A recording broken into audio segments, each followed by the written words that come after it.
parlance. Is it what? Like the parlance of our times. Like, what is that word? Nothing sounds right now. Parlance. I had no parlance, clue what you were saying, parlance. so I just went with it. I was like, They all sound wrong. They all sound wrong.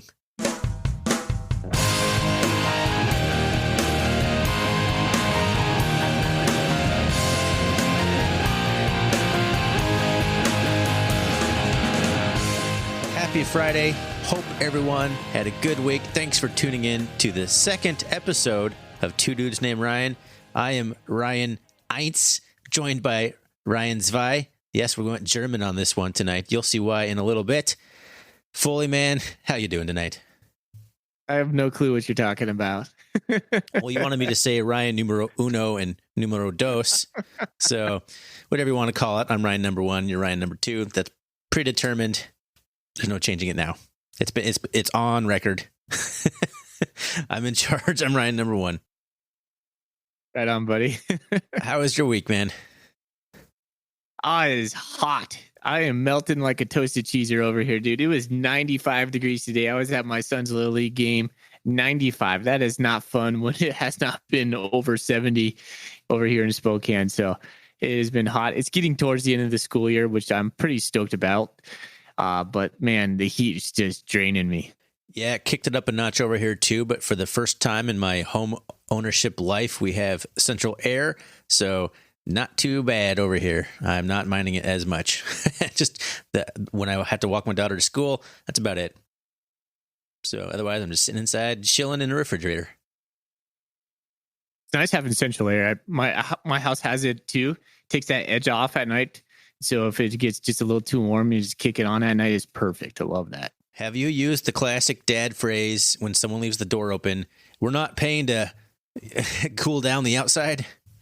Oh, absolutely. Yeah. I haven't busted that one out yet. I'm saving it. You have to go there. It is a problem. It's what we're doing, right? I don't believe any kid under the age of 10 is capable of shutting a door. I don't think it's a possibility. They just don't have that in their brains. All right. Well, let's get into the episode, huh? That was quite the chitter chatter there at the beginning. What we're going to do, as we do on every episode, we're going to talk about what we're drinking to start off with. Then the next segment we have, which is also every episode, is called Top of the Mind, where we just kind of talk about whatever we feel like talking about. Usually one subject, one story each, nothing too crazy. And then the third rotating segment tonight, we're going to be playing a game of this or that, where we each ask each other questions, basically making them choose between two things. So that should be a lot of fun. It'll be our first one of those. So let's get right into it, Foley. What's on tap, my friend? I'm sticking with the cheap beer vein, and nothing says cheap beer in Washington more than a Rainier. Nice. Ronnie A. Thought you might say that, but Vitamin R. I am doctoring my Rainier up. I have in front of me, and I'm going to show you on the screen. Our viewers won't be able to see it. Cut up lime wedges, little lime wedges that I can stick through the can opening. Got it in my coolie. It's lovely. Polishing a turd. I like it. Ryan, a couple things about Rainier. Brewed in Golden, Colorado, not even Washington. Not anymore, Second right? thing, it used to be in Washington. Because Have there's their old brewery right downtown Seattle there. Okay, well, there you go. Second thing, probably the best ad agency or best creative. The old Rainier ads, fantastic, right? Yeah. Some of the most quirky, cool ads you'll have ever seen. With their Rainier beer. The guy's driving a motorcycle. Yeah. There's that one, and there's like the Rainier bottles. The bottles, like yeah. running up the hillsides and crossing like beer crossing, and you see like a Rainier like can cross in the middle of the road or something. It's just fun stuff. I do feel it's worth pointing out that we're not that old. We were not alive when these commercials were aired. At least I don't believe so. Those are all from the 70s, maybe the 80s. But they're definitely not 90s. Definitely not why we were of drinking age. That's for sure. Pretty sure you and I are both early 80s. So, yeah. Oh, man. Let's not talk about that. Let's talk about what I'm drinking. I got a German beer. So that's why I was going with the German 1 and 2 there in the beginning. It is a Hacker Shore. I have no idea how to say this. PSCHORR. Sure. I don't know how to say that. It is a Weissbier. It is, it's a wheat beer. So it's a big tall can. It's got a little dapper looking dude with the bow tie on there. I haven't even opened it yet. Man, here we go. I haven't done this on this yet, have we? So let's take a sip. Yeah, it's a beer. It's all right. It's not bad, actually. It's got a nice little, that's good. That's good. Hefeweizen Weissbier. Germans and their wheat beer. Love it. Where'd you get it and why? I don't know. I go down to that Elizabeth Station down in Bellingham, and they just have like an entire wall of individual cans for sale, and that one just caught my eye for some reason. Maybe it's because the dapper little guy with the bow tie. I don't know. It's a wheat beer. It's a big can. It's good. All right. Well, you were telling me that besides drinking beer, since we're talking about beer, you have a funny beer story for our listeners here before we kick it off on the top of the mind segment. So why don't you tell me a little bit about this beer story? Thanks for reminding me. I totally forgot about that. Yesterday after our running group, we were sitting down having beers and like we normally do. I mean, it's a typical running group where you go and you have your 3 to 5 mile routes, and then you and your buddies sit at some establishment and have a cold one and, chill out. So halfway through my beer and I feel something in my mouth. I was like, ooh, what is that? There's nothing worse in the world than feeling something in your mouth when you're drinking any liquid. Yeah. And I was like, that's not supposed to be there. And so at first my mind goes, oh man, it feels like a hairball. And I was like, well, that's just bad news bears as it is, right?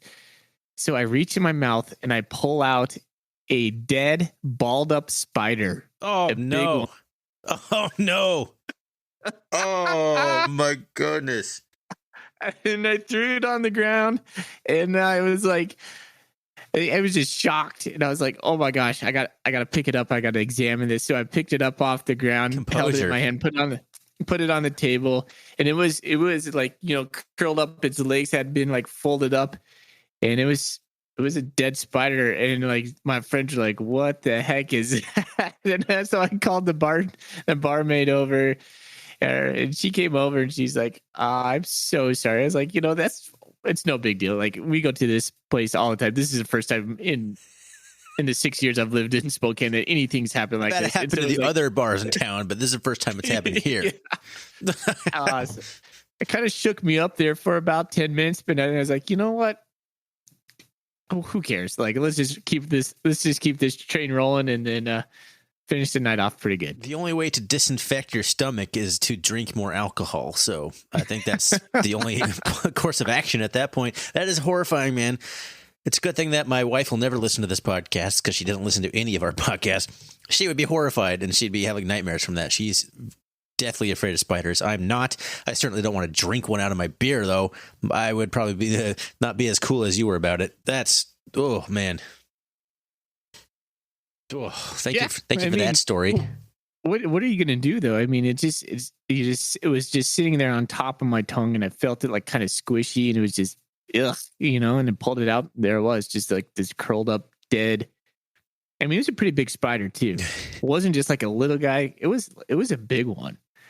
Yeah, I might have thrown it down, shattered my glass, screamed like a little girl. I mean, there's a number of things that would have happened that would have been bad. So kudos to you for having your composure. Sounds like you did it as manly as you could. Maybe you'll be right number one someday. All right. Well, let's move on to the top of your mind. Since you just went with the story, I'll kick this one off this time. What's on my mind this week? Naming your kid after yourself. Let's talk about that. What do you think? What kind of person do you think names their kid after themselves? Do you think that's a vain thing? Do you think that's a tradition thing? How do you feel personally? I'm going to kick it to you before I get into it. How do you feel about naming an offspring after your own self? What are your thoughts? Are we exclusively talking about first names? Yeah, I guess in like the junior type situation, or a second, like Joe Blow the second.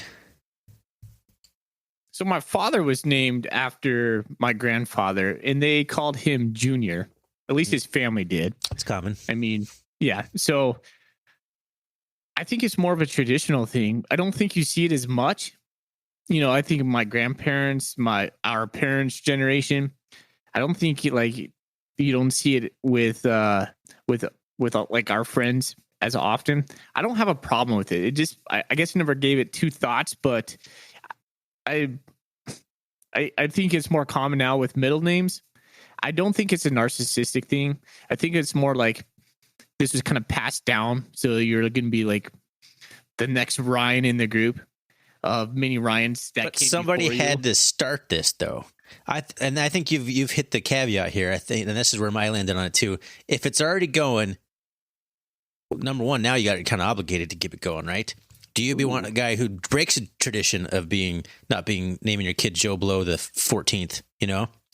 That's a really good question. Would you have the balls to do it? Could you break the pattern that has been established? At what number is it acceptable? Like, I'm only the third. That's not too bad. If you're like the seventh, though, you're locked in. There's nothing you can do about that. You're naming your kid after yourself. He's the eighth. There's just nothing that's going to happen there. One thing you can't do is call yourself the eighth or the seventh or King Ryan the third or something stupid. Like, you can't like dub yourself some numeric value of Ryan's, or obviously I'm using that because of our name. Ryan the first. I can't just call myself the first. So like when you see a professional athlete with like the third on the back or the the second on the back of their jersey, I always just kind of scoff at that a little bit. It's kind of funny. Like John Law. Yeah, but is that paying respects to the lineage, like you're saying, the tradition there? That's a good point. You could look at it. That is one for their grandpa. Yeah, that's one way of looking at it. But this always just seems kind of like hoity-toity to me. Well, that's the thing. I just don't think there's any real good way to go about it. Maybe that's just the modern take on it. Like you said, it's not as prevalent nowadays. But would you personally, and I know you haven't, would you name your offspring after yourself? No. So I have, my middle name is my father's name, which was my grandfather's name. My son's middle name is that as well. And so that was been passed down. However, I would have like a plan. Let's say if I did say, okay, my son, I was going to say, okay, you're going to be Ryan. I wouldn't call him Ryan. I would go with Junior, or like give him a middle initial that would like have that compound, like an RJ type of whatever, R dot, you put the letter in there, whatever it is. So he would be distinguished from me. Okay. So it's okay, but separate and distinguished. Yes. So I think where we've landed is you don't want to be the one who starts it necessarily. You don't want to be the one who ends it. And if you happen to be someone who does it, do you try and hide it? Like you're saying, if you're a basketball player on your jersey, do you put the third on there or not? Listeners, you got to let us know. This could be the poll question for this week. There's a lot to digest here and unpack. I wasn't sure how much talking this would generate, but I'm glad we had some discussion about it. I just thought about the other day. I was like, who names their kid after themselves? Is that vain? Is it just like you want to pass down your legacy? I don't know. I don't definitely don't blame anyone for doing it, but I just wanted to see your thoughts on it. Okay, Thorny, I realized what the worst version of this name passing down is. It has to be if you're a girl and your dad has to pass down the name, and your dad's name is like Jerry, but he's only had girls, and now you're Jerry Ann. That's got to be the worst. Yeah, well, that actually brings up something else I was going to mention if we had time for it. This doesn't really happen in the women's side of things, does it? Yeah, I haven't noticed that. That's a good question. And I don't know if that's typically because the women typically take the man's last name, and I don't know. Like, you could still name. It's all about first name in this scenario. So why don't you just name your Sherry Blow in this Joe Blow scenario? Name the daughter Sherry. I don't know, Sherry Blow the second. How come women don't get the numerical treatment? That has to be some sort of like historical relevance to it. So, all right, Ryan. All right. Yep. Let's put a cap on that one. What's on your mind, my friend? What's at the top of your mind? So this is something that I have a conversation I have with my wife almost yearly, and it's the thought of summer anxiety. For me, I get pumped up when summer comes. I am ready to go to the beach. I'm ready to go on vacations. I am ready for school to get out. I am a teacher, so that means something totally different to me than it does my wife. My wife, like most of us, is an adult, and she is not a teacher. She always tells me that she gets summer anxiety. It's some sort of mixture of FOMO and just like, oh man, she's not going to be able to do everything she wants. It's going to be too hot. She just has this anxiety of like things happen during the summer and she won't be able to participate in them. And so I was like thinking, is this FOMO? Yeah, like fear of missing out? yeah, like I said, FOMO. So I didn't know. Sorry. is this a thing? Ryan, do you get summer anxiety? Well, I'm going to this year because I have no daycare lined up for my kid like I have every other year. So, but normally, no, I would say definitely not something that's a general occurrence for me. I'm pretty worried about what I'm going to do for childcare, trying to work a full-time job while having a kid at home. But other than that, no, I wouldn't say.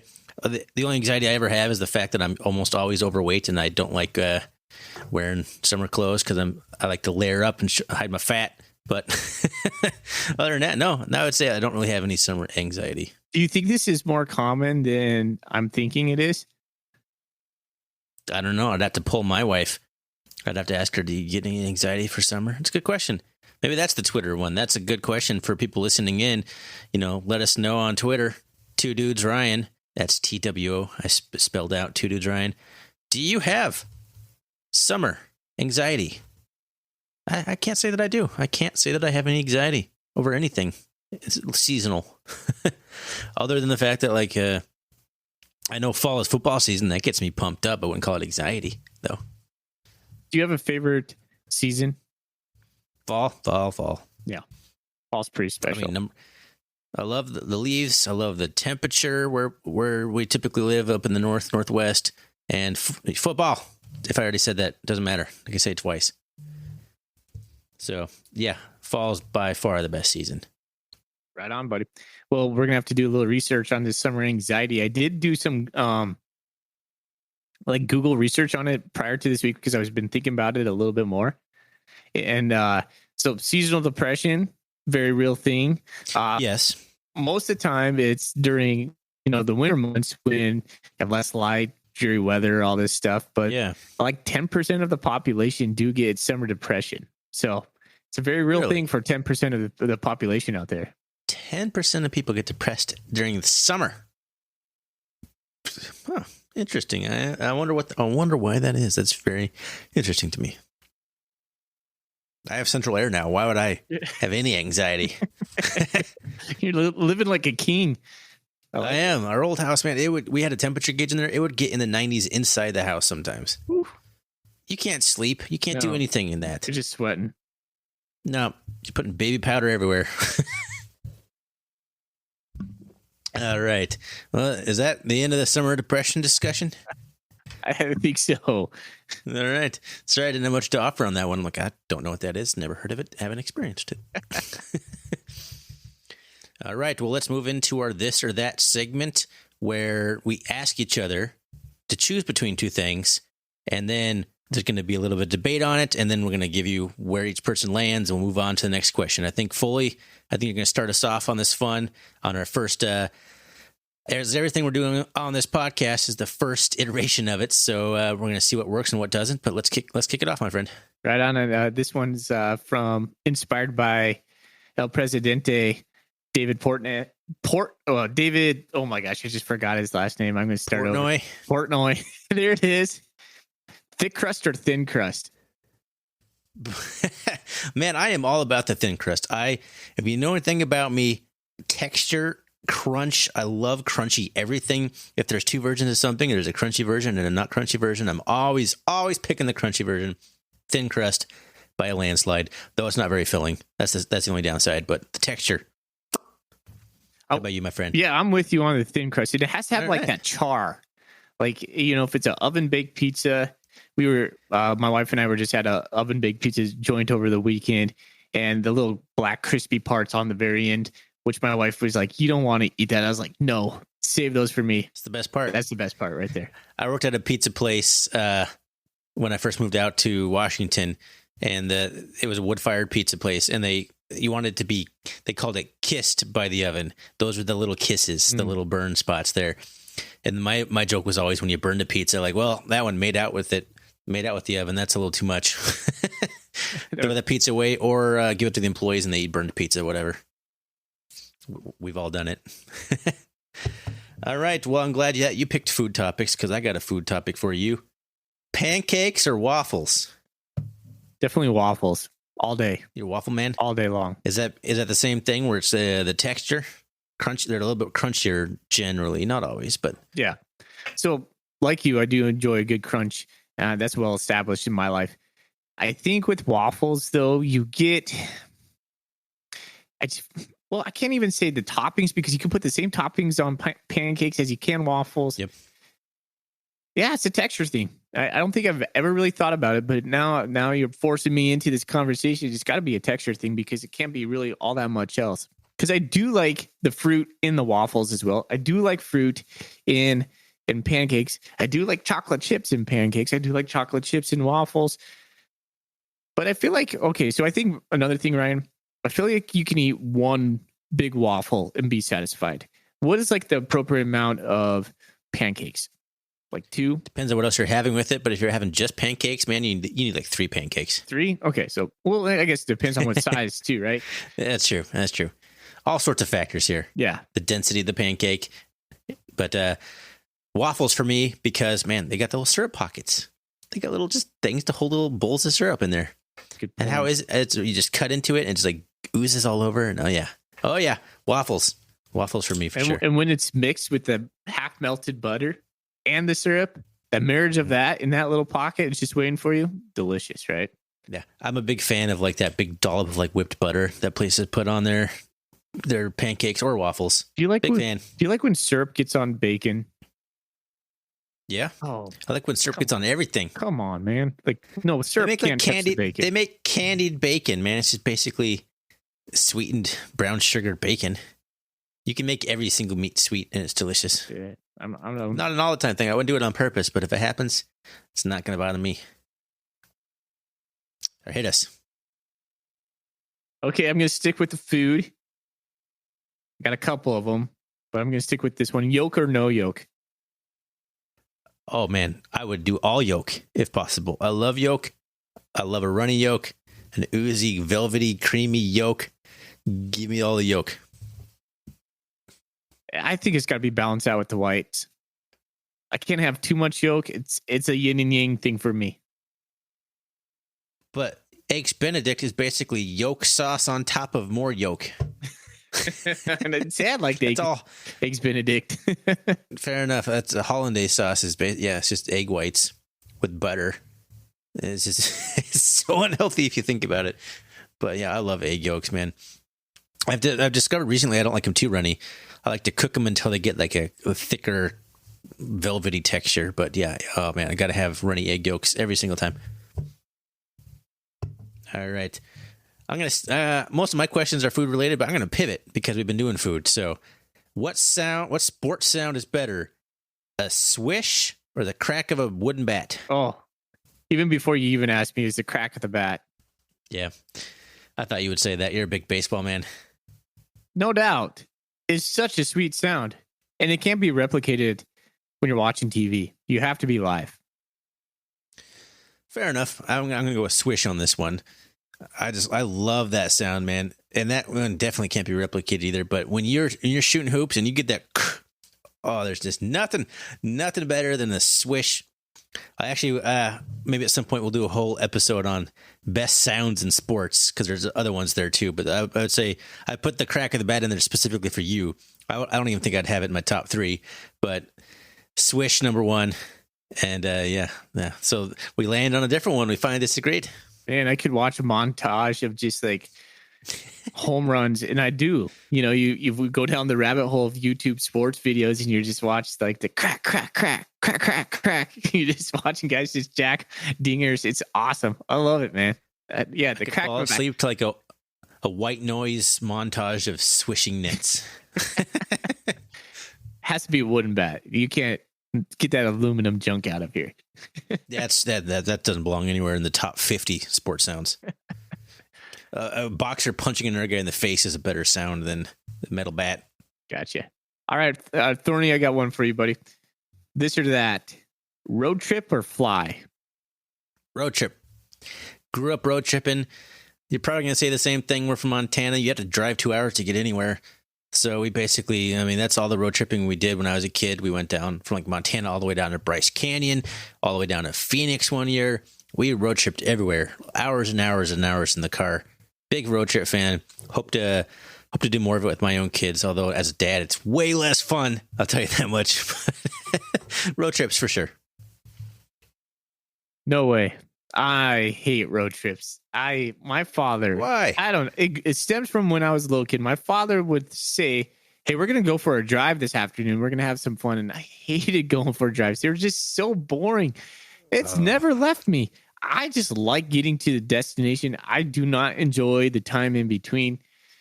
No, if I can fly, which I don't do often, but if I could choose to fly, I would. I would choose that every single time over road trip. Every single time. Okay. Man, I disagree, man. Playing like games, like those are only fondest memories. You build memories in cars. You don't build memories in planes. Just get me there. You don't remember flying from Spokane to Salt Lake City. You don't remember the flight. If you drive it though, you remember that trip. It's all about the memories. But it takes away from your time during the trip. But it is the trip. Yeah, that's what you're saying. No, to me, like getting to Salt Lake is the trip. It's not the time in between. It's not going through the crappy deserts of Central Washington. I could care less. No. And see my car too, Ryan. And here's why I get a little bit upset about this, because I'm the one who's always driving. And that's by design. Yeah. We play a little coverage zone with the wife. The wife takes care of the snacks and the kids in the background, So as you can continue just to drive along. And my car, I have a car that doesn't have tinted windows, and for some odd reason, I always get stuck on the south side where the sun is coming through. So 2 hours into the trip, I'm just toasted, man. I was just crispy. The left side of the face is just bright red. It's just been beaten down with the sun the whole time. My forearm hurts. My wife is just going, I'm so cold because I've been pumping the AC the whole time, and she's over there in the shade. Always happens. You're like the opposite of the old cartoon where the rain cloud just follows one individual person. The sun just follows you. It just burns you. It's kind of like the rain cloud. It's kind of like this or that. Rain cloud following you, or sun following you. Did you ever play Mario 2 as a kid? Probably. I don't remember the specific. Yeah, the mean sun, the angry sun, the evil sun follows you around and tries to take you out. So yeah, that's how I feel like when I drive. So that's me. That's you. Yeah. That's funny. All right. Going back to food now. Going back to breakfast. Bacon or sausage? I'm gonna choose bacon. I like all the sausages though. There's many different types of sausage. That's the hard part though. There's one kind of bacon there's more kinds, but let's be honest. In America, there's one kind of bacon. There's none of that cottage bacon or breakfast Sunday bacon that other countries pull out. No, thank you. But sausage, you got links, you got patties, you got like chorizo, you got so many different kinds of sausage for breakfast. But I love bacon. It's a hard one. I'm choosing sausage though. Wow. Sausage. I'll tell you why. My main thing, and anytime, and I hit up more fast food restaurant breakfast than I should ever admit to doing, but man, anytime you ever get any sort of breakfast burrito or breakfast biscuit or anything like that, sausage is way more filling. The little bacon on there, like 2 pieces of bacon versus like a big fat sausage patty, one's filling you up, one's not. Didn't know you were a sausage guy. I like the sausage in my mouth. Oh gosh. Okay, well, so give me your quick ranking of sausage products. Patty's probably number one. Sausage patty.